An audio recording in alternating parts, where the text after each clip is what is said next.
Judul Rumah Dinas Angker. Malam mulai turun di sebuah kota kecil yang tenang. Di ujung jalan yang cukup sepi berdiri sebuah rumah dinas tua yang sudah lama tidak ditempati.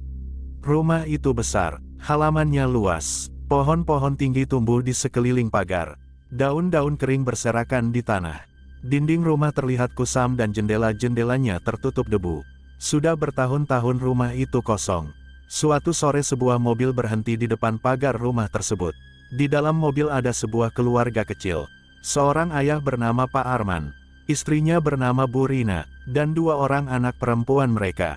Anak pertama bernama Nisa, ia sudah duduk di kelas 8 SMP. Anak kedua bernama Lala, ia masih kelas 5 SD. Pak Arman mematikan mesin mobil lalu menatap rumah besar di hadapannya. Pak Arman berkata dengan suara pelan kepada keluarganya, "Ini rumah dinas dari kantor ayah. Mulai sekarang kita tinggal di sini." Lala melihat rumah itu dengan mata besar penuh rasa penasaran. Wah, rumahnya besar sekali. Nisa hanya mengangguk pelan, namun entah kenapa ia merasa rumah itu terlihat agak menyeramkan. Pak Arman membuka pagar yang berderit keras. Suaranya terdengar panjang dan tua. Mereka semua berjalan masuk ke halaman. Rumput di halaman depan tumbuh tinggi. Pohon mangga dan pohon rambutan berdiri di sisi halaman. Cabang-cabangnya bergoyang pelan tertiup angin sore. Bu Rina memandang sekeliling lalu berkata, "Sepertinya rumah ini sudah lama tidak dihuni." Pak Arman mengangguk, "Memang sudah lama kosong, tapi tidak apa-apa, nanti kita bersihkan." Mereka membuka pintu rumah. Begitu pintu terbuka bau debu langsung menyambut mereka. Lantai rumah dipenuhi kotoran dan daun keri yang terbawa angin. Lala menutup hidungnya, "Ih, bau sekali." Bu Rina tersenyum kecil walaupun terlihat lelah. "Tidak apa-apa. Kita bersihkan sama-sama." Sore itu mereka mulai membersihkan rumah. Pak Arman menyapu ruang tamu. Bu Rina membersihkan dapur. Nisa dan Lala membersihkan kamar. Di dalam rumah ada dua kamar tidur utama. Satu kamar untuk Pak Arman dan Bu Rina. Satu kamar lagi untuk Nisa dan Lala. Selain itu ada dua kamar mandi. Satu kamar mandi berada di dalam rumah dekat kamar tidur. Satu kamar mandi lagi berada di belakang rumah terpisah di dekat halaman belakang. Saat Nisa sedang menyapu kamar tiba-tiba ia merasa seperti ada yang memperhatikannya. Ia berhenti sejenak lalu menoleh ke arah jendela. Di luar jendela hanya ada pohon besar yang berdiri diam. Nisa menggeleng pelan, mungkin cuma perasaan saja. Malam pun tiba, rumah yang tadinya berdebu kini sudah cukup bersih. Mereka makan malam bersama di ruang makan sederhana. Angin malam mulai bertiup pelan dari luar. Di halaman depan pohon-pohon bergoyang pelan dalam gelap. Setelah makan mereka semua masuk ke kamar masing-masing. Nisa dan Lala tidur di kamar yang sama. Lampu kamar dimatikan, hanya lampu kecil di sudut ruangan yang menyala redup. Beberapa saat kemudian Lala tiba-tiba membuka mata. Ia merasa seperti ada suara pelan dari luar jendela. Lala perlahan bangun dari tempat tidur lalu melihat ke arah jendela. Dan saat itulah ia melihat sesuatu. Di luar jendela ada sosok perempuan berambut panjang berdiri di dekat pohon. Wajahnya pucat, rambutnya menutupi sebagian wajahnya. Perempuan itu menatap ke arah jendela kamar. Lala langsung menutup mulutnya karena kaget. Ia menggoyang bahu kakaknya dengan panik. "Kak, Nisa bangun." Nisa membuka mata dengan bingung. "Ada apalah?" Lala menunjuk ke arah jendela dengan tangan gemetar. Di sana, Nisa menoleh ke arah jendela. Namun saat ia melihat keluar tidak ada siapa-siapa. Hanya pohon yang bergerak pelan tertiup angin. Nisa menghela nafas panjang. "Mungkin kamu cuma mimpi." Lala masih terlihat ketakutan. "Tapi aku benar-benar melihat perempuan di sana." Nisa mencoba menenangkan adiknya lalu mereka kembali tidur. Namun malam itu sebenarnya bukan malam yang tenang. Di luar rumah, di atas salah satu cabang pohon yang tinggi, sosok perempuan berambut panjang itu duduk diam. Matanya menatap ke arah rumah. Wajahnya tersenyum pelan. Hari berikutnya berjalan cukup normal. Pak Arman berangkat kerja pagi hari. Bu Rina memasak di dapur.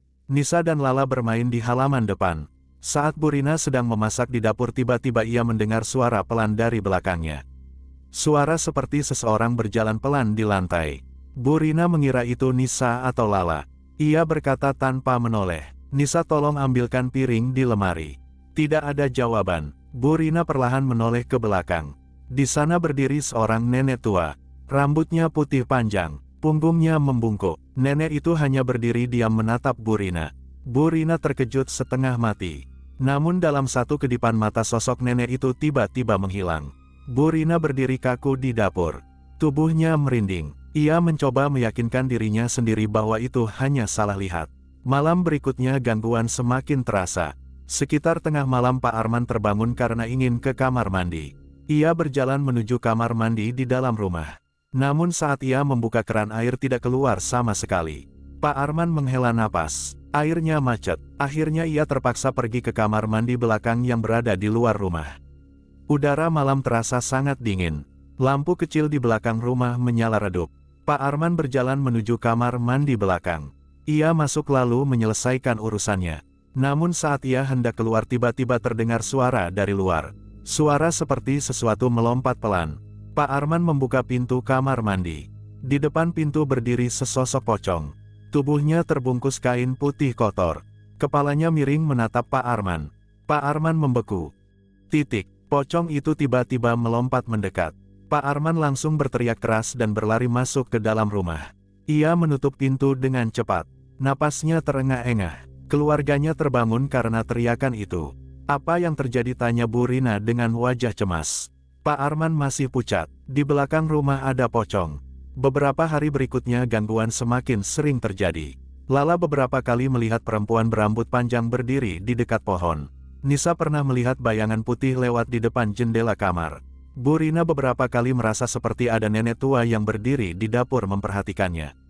Pak Arman juga sering mendengar suara langkah di halaman belakang saat malam hari. Akhirnya suatu sore Pak Arman berbicara dengan salah satu warga yang tinggal tidak jauh dari rumah dinas itu. Pak Arman bertanya tentang rumah tersebut. Wajah warga itu langsung berubah serius. Ia berkata pelan, rumah itu memang sudah lama kosong Pak. Dulu pernah ada keluarga yang tinggal di sana. Tapi mereka pindah karena sering diganggu. Pak Arman terdiam. Warga itu melanjutkan. Katanya di halaman rumah itu sering terlihat kuntilanak di pohon. Dan di kamar mandi belakang sering muncul pocong. Pak Arman merasa bulu kuduknya berdiri. Malam itu Pak Arman menceritakan semuanya kepada keluarganya. Mereka semua duduk di ruang tamu dengan wajah tegang. Bu Rina memegang tangan kedua anaknya. Nisa dan Lala terlihat ketakutan. Pak Arman akhirnya menarik napas panjang. Besok kita pindah dari rumah ini. Tidak ada yang menolak. Keesokan paginya mereka segera mengemas barang-barang mereka. Mobil kembali diparkir di depan rumah. Saat mereka meninggalkan rumah itu angin tiba-tiba bertiup cukup kencang. Daun-daun pohon bergoyang keras.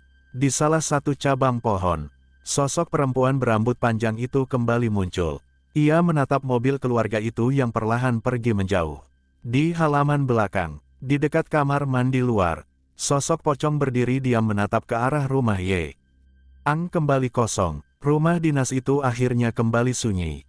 Tidak ada lagi manusia yang tinggal di dalamnya. Hanya suara angin dan pohon yang bergoyang dalam gelap malam. Dan makhluk-makhluk yang masih menunggu penghuni berikutnya. Tamat.